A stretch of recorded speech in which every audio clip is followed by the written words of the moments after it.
جلال پور پیروالا میں سیلاب متاثرین کی بحالی کے لیے ادارہ ایف ڈی او کی کاوشیں جاری۔ کیئر انٹرنیشنل کے تعاون سے سیلاب سے متاثرہ 200 سے زائد خواتین میں ہائیجین کٹس کی تقسیم۔ مزید تفصیلات جانتے ہیں ہمارے نمائندے مجاہد شاکر سے۔ جی مجاہد شاکر، ہمیں مزید تفصیلات سے آگاہ کیجیے گا۔ جی بالکل، جلال پور پیروالا کے سیلاب متاثرین کی بحالی کے لیے فارمر ڈیولپمنٹ آرگنائزیشن کے اقدامات کا سلسلہ مسلسل جاری ہے۔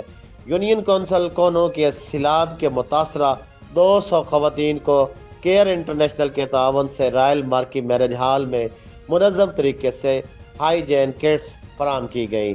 اس موقع پر منتظمین نے کہا کہ متاثرین کی مدد اور ان کی مشکلات کو کم کرنا ہماری اولین ترجیح ہے۔